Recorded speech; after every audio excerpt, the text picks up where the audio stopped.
Addiction is a chronic disease. Millions of people worldwide suffer from substance and behavioral addictions.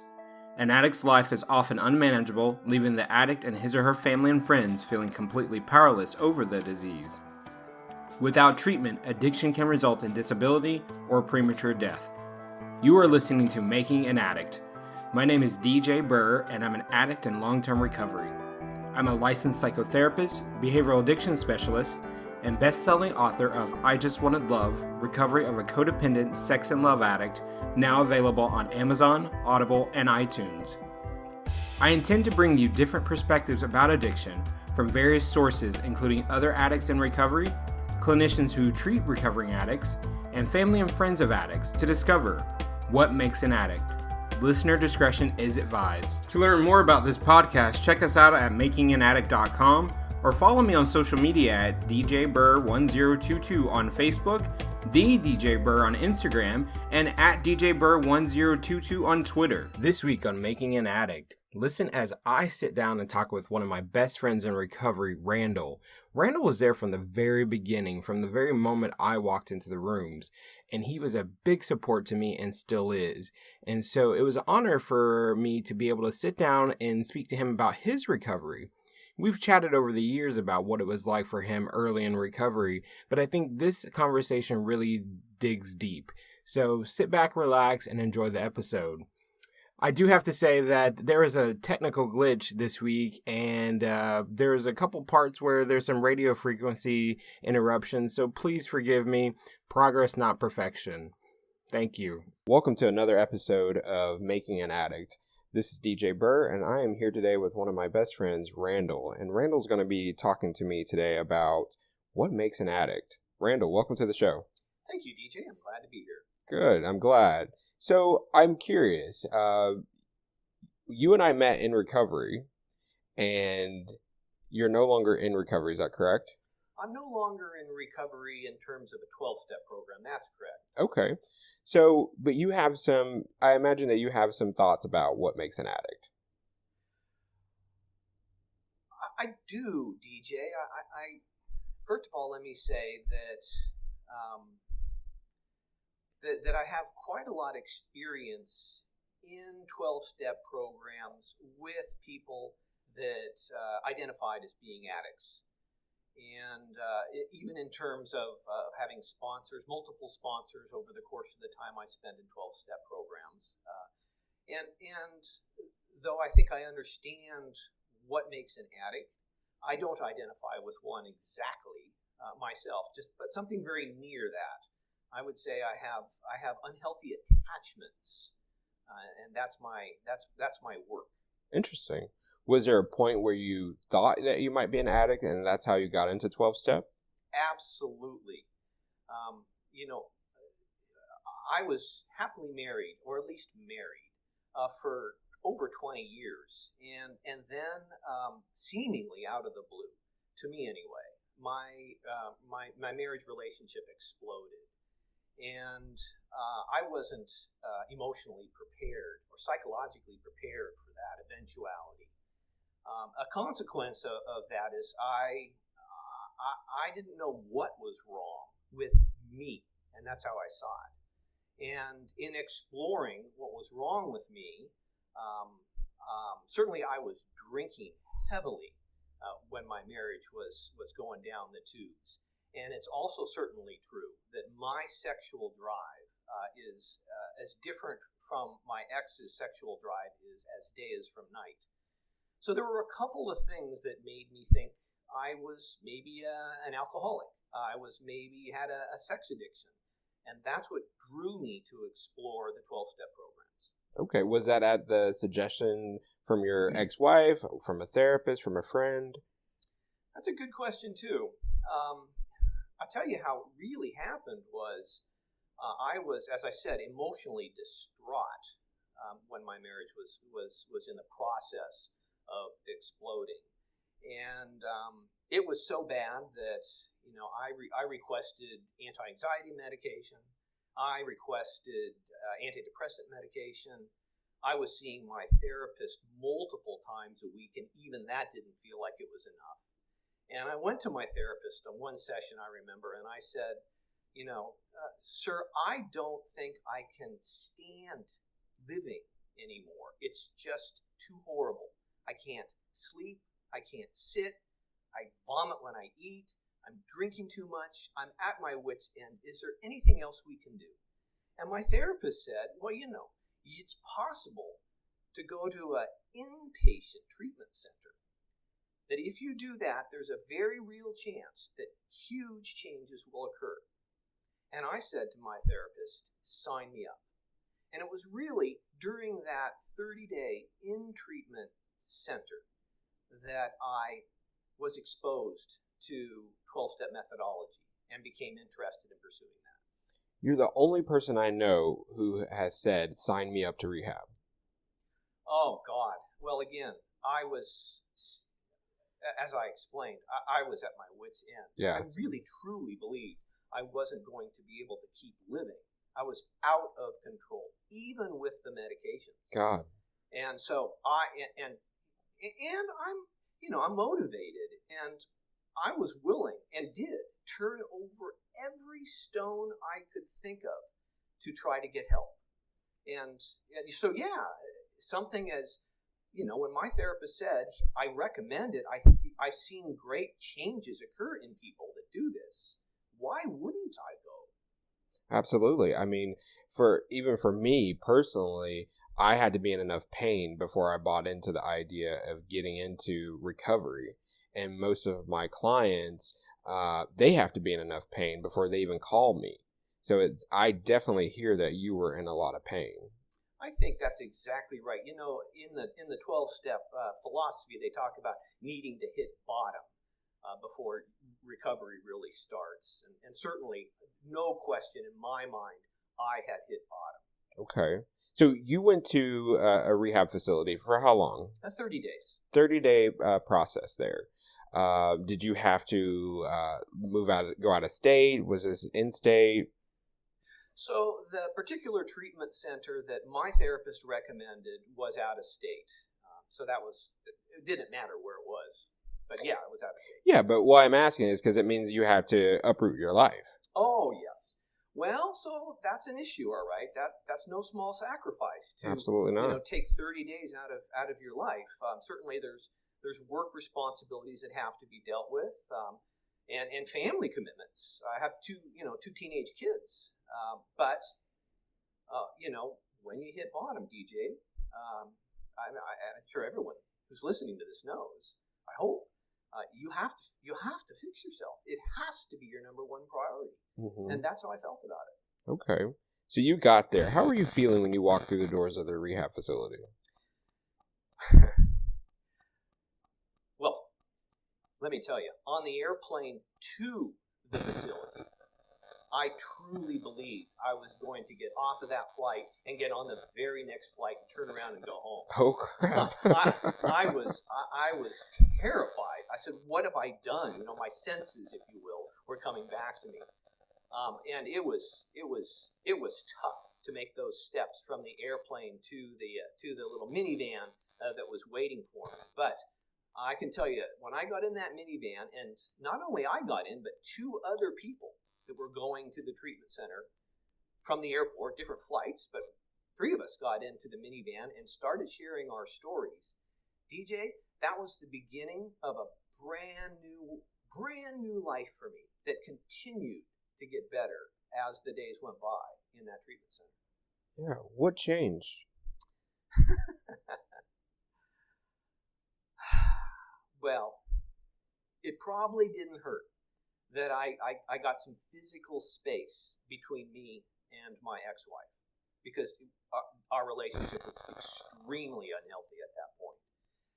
But also, I think, probably more important, I was in an environment, treatment center, where there were people who were hurting like I was hurting. In other words, I could empathize and relate to many of the patients in that treatment center. And not only that, the staff, the large collection of staff with different skill sets, psychiatrists, massage therapists, regular therapists, all kinds of different approaches to mental health. I found that just fascinating and wonderful and really healthy. It sounds like it was a retreat. When I left, and I even said this to you, DJ, I joked. I said, I would get this a treatment center visit for 30 days to all my friends if it wasn't so goddamn expensive. Truly the best thing that ever happened to me. Oh, man. Wow.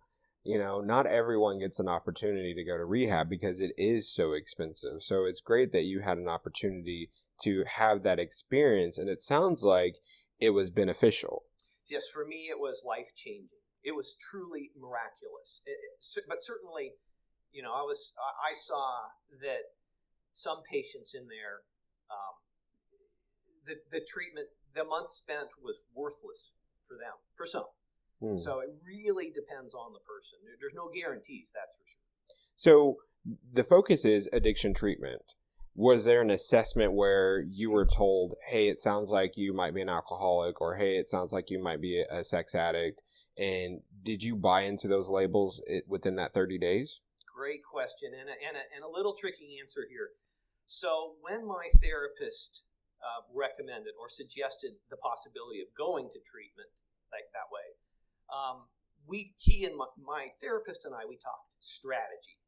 And what I heard my therapist say was, these treatment centers sometimes get full, and you have to sort of apply to be admitted. They don't just take anybody. And not only that, sometimes there's just no beds available. In other words, there's no vacancies. So my therapist recommended a certain approach. My therapist recommended I communicate with the in-treatment people that I probably had chemical addictions that may include alcohol, may include drugs of one type or another. And so I went in, I think, with the inpatient staff having that expectation that that's why I was there. First thing that happened is I got evaluated. The result of the evaluation was, yes, there does appear to be chemical dependency going on. So this will be the primary thing we'll be working on. And there's also depression because of the marriage and stuff going on. So sort of the diagnosis was two parts, and the emphasis was put on the chemical dependence. When I read that diagnosis, I objected. I said, the root of my problem, the primary, is the depression because of my marriage situation. The chemical dependence is a byproduct or a result of the root problem. And I'd like to have the diagnosis switched around so that the emphasis during my stay would be on the depression instead of on the chemicals.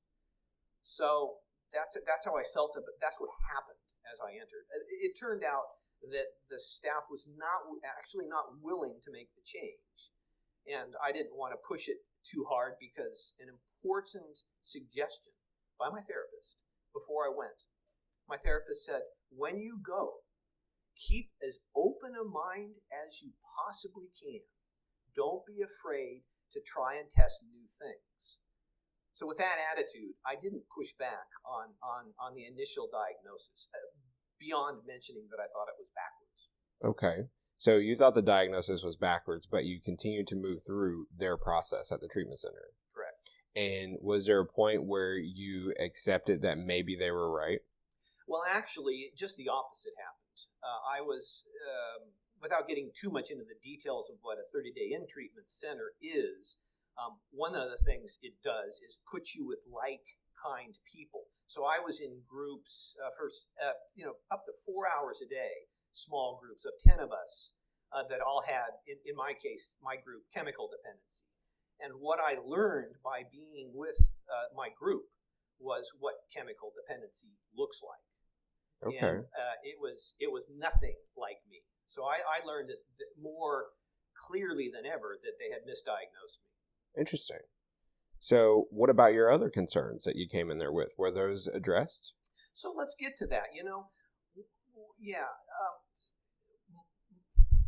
My concern, or what I came to understand, largely by being in the in-treatment center, was that I had a very unhealthy concept of what it meant to be in a relationship.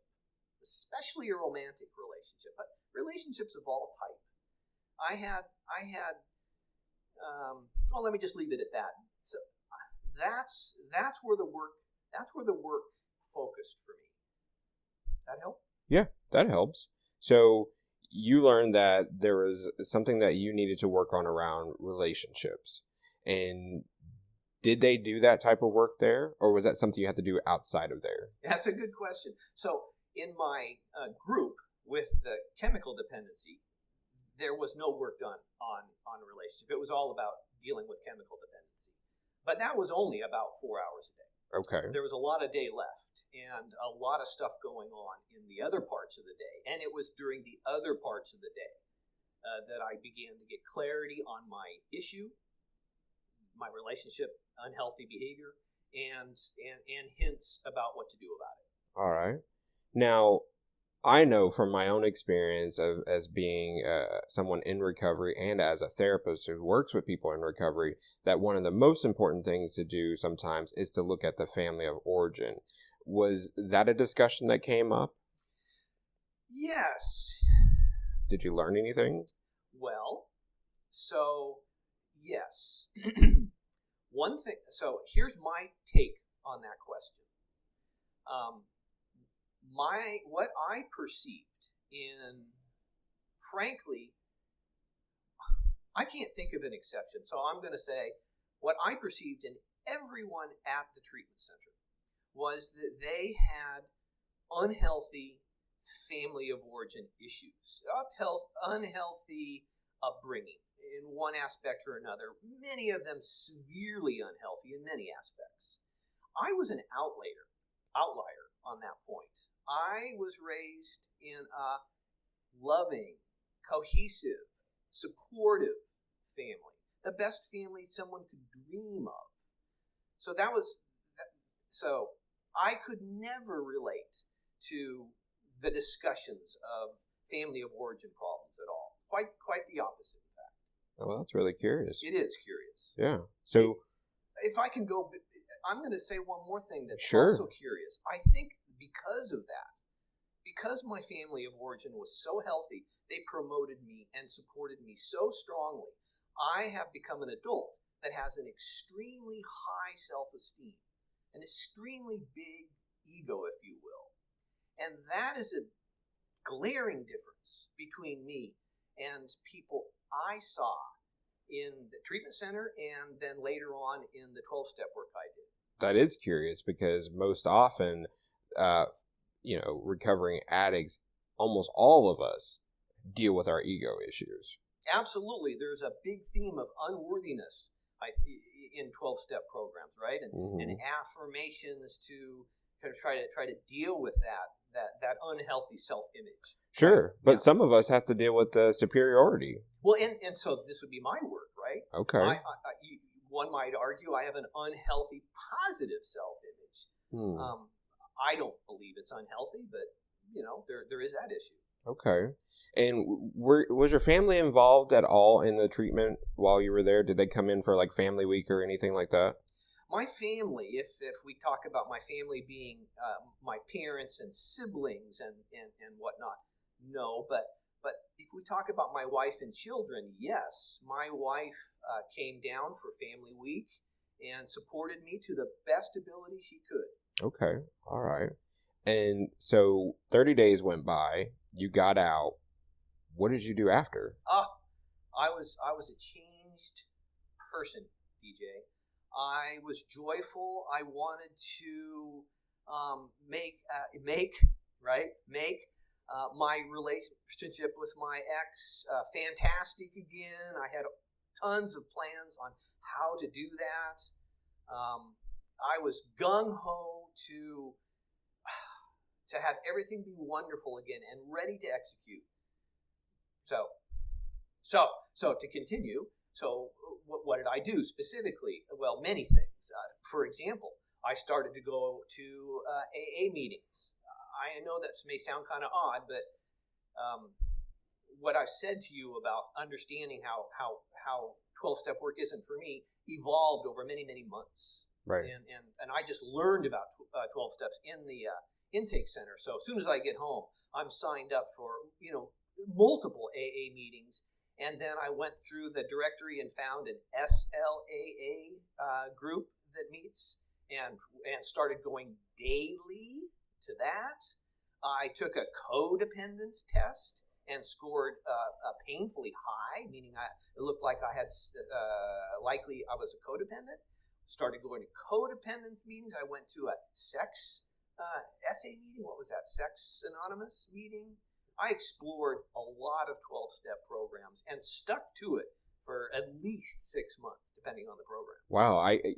When I hear the story of, I didn't really buy into the fact that I was an addict, and then to get out of treatment and go right into the addiction recovery community, it sounds confusing to me.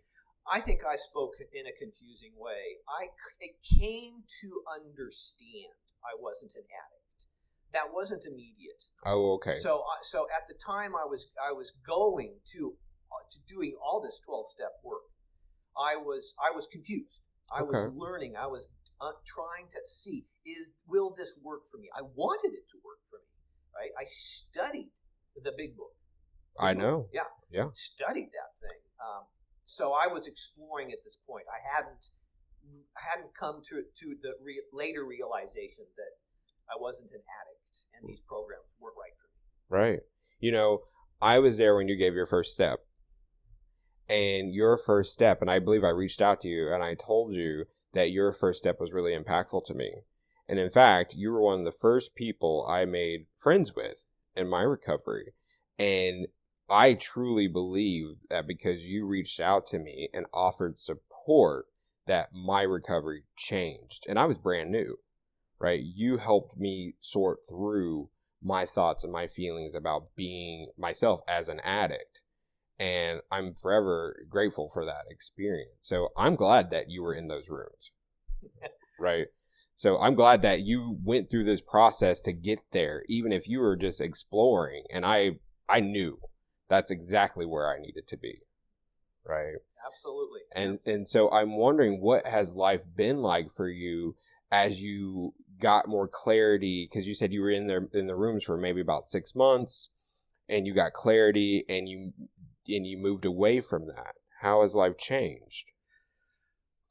So let's talk a little bit about when I moved away, when I started to realize that 12-step work wasn't what I needed for my recovery. I was always exploring other possible, let's say, treatments. I told you I left no rock unturned, literally, in my efforts to find my health. And so I started to learn about Eastern psychology or Eastern philosophy, ancient Eastern philosophy and psychology. Things like the stuff that the Buddha wrote, and things like teachings in ancient Hindu religion or philosophy. And it was in that exploration that I began to see what would work for me and bring me to, at least toward the mental health I needed. Okay. And in that philosophy, do they talk about addiction? They talk nothing about addiction. They talk about a very important aspect, very similar to addiction. They talk about unhealthy attachments. Okay. Things. And so you could say, I have an attachment to alcohol, or I have an attachment to, let's say, unprotected sex. But we usually use addiction, here in the West anyway, sure, for those ideas. It was very clear, though, it made sense for me to talk about myself as being attached to people. In other words, having relationships issues that were driven by an unhealthy attachment to my partner or friend or whomever. Okay. And so I know personally that there was a point in your life where you detached from your relationship and got a divorce. Was that part of the work that you did, is to understand your unhealthy attachment to your ex-wife? Oh, that was horrible. That had to happen. I tell you, what really drove that was my understanding, much understanding, and I must give a lot of credit to what I learned in the 12-step work, really the understanding about how important it was to live an authentic life, not to do things because other people think I should, or not to worry if someone's going to get mad if I behave in a certain authentic way.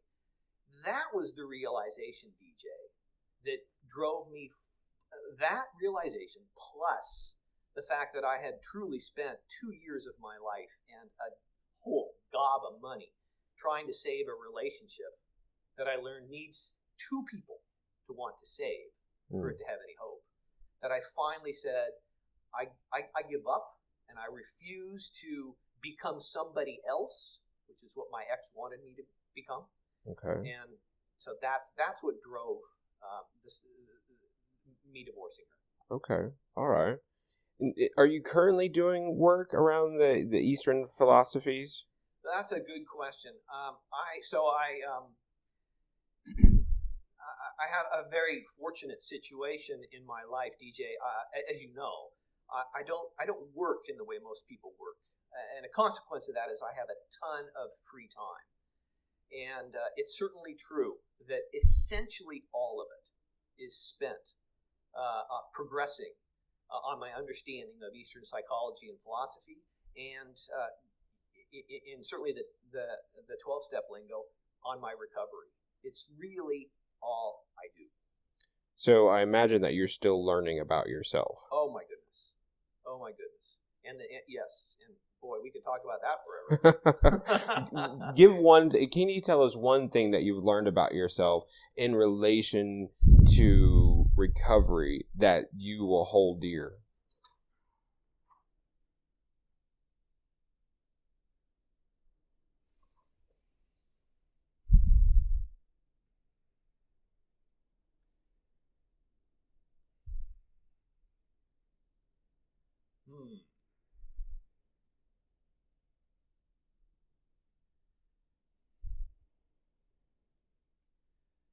So,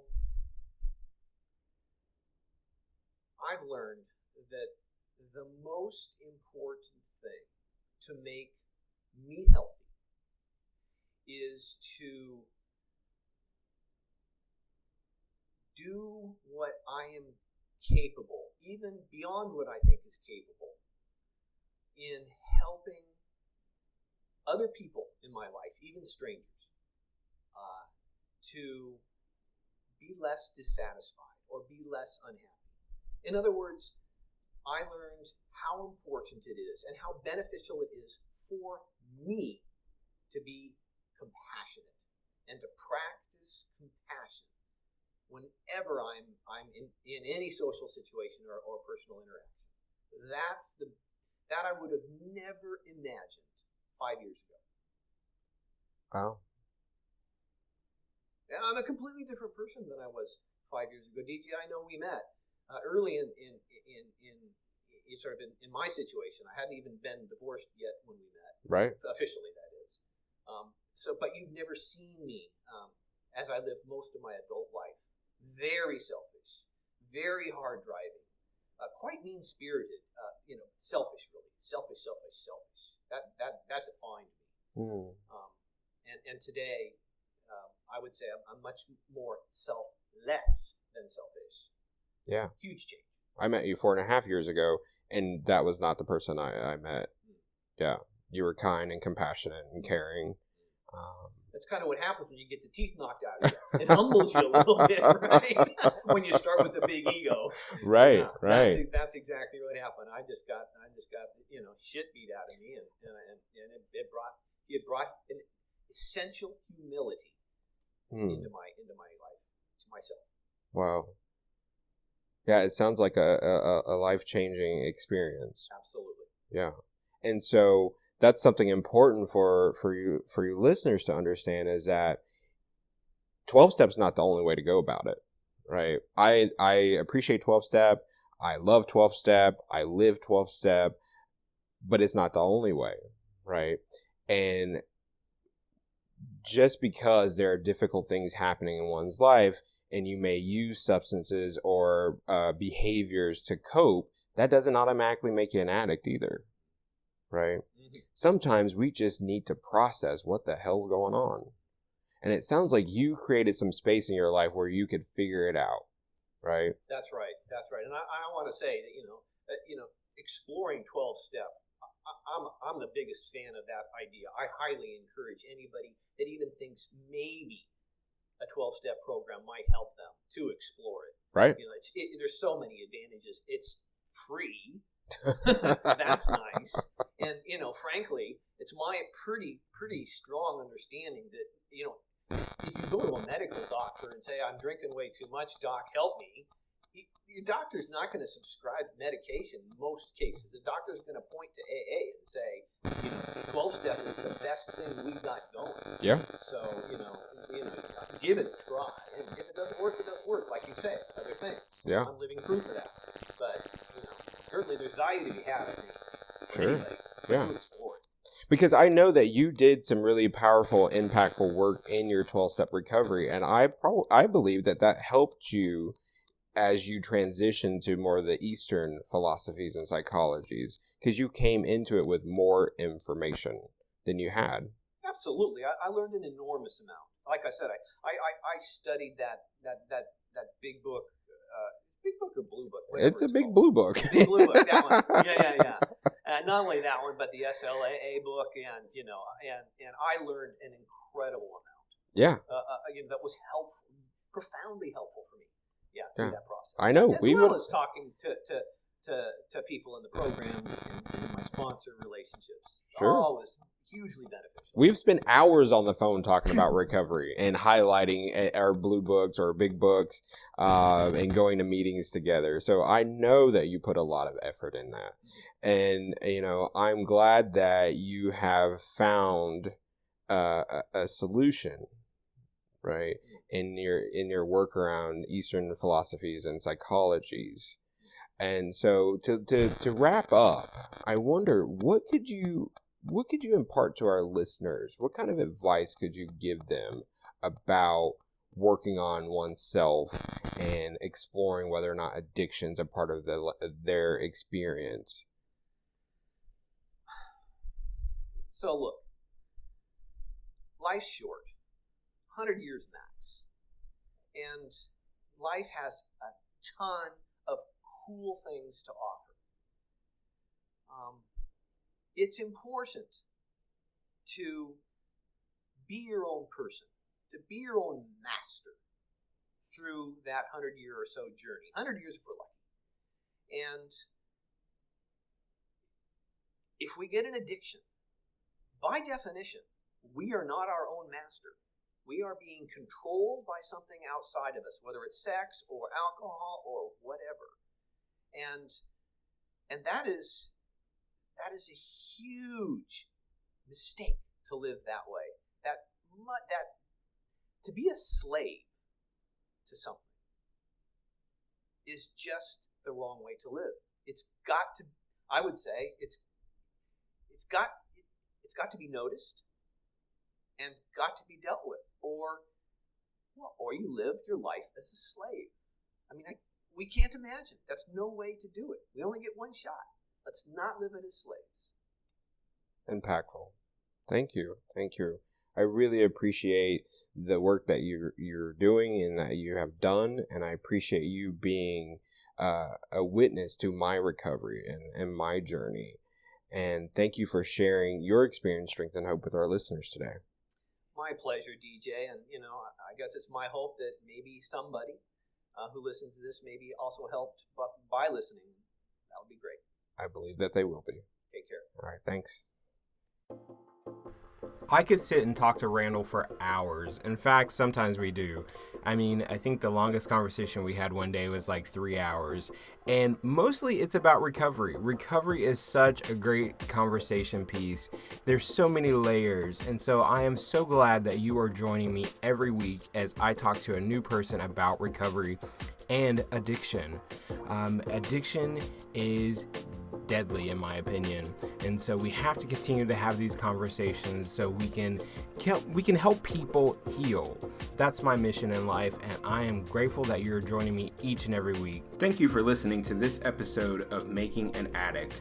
For all my listeners, I have a special gift for you.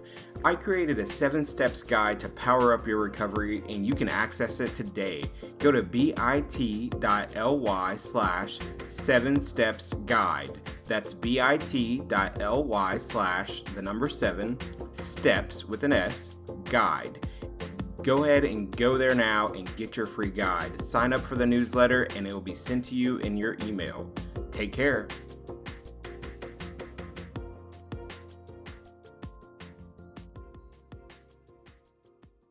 Thank you for joining the discussion today on Making an Addict. In closing, I want you to understand that there are various opinions about addiction and what makes someone an addict. The opinions expressed here on today's show are those of the person who made them. I suggest you take what you heard, process it, and decide for yourselves what you believe in. If you have feedback or want to tell your story on the show, let me know by emailing makinganaddict@gmail.com, or you can reach me on social media. Again, I'm on Facebook and Twitter at DJBurr1022 and the DJ Burr on Instagram.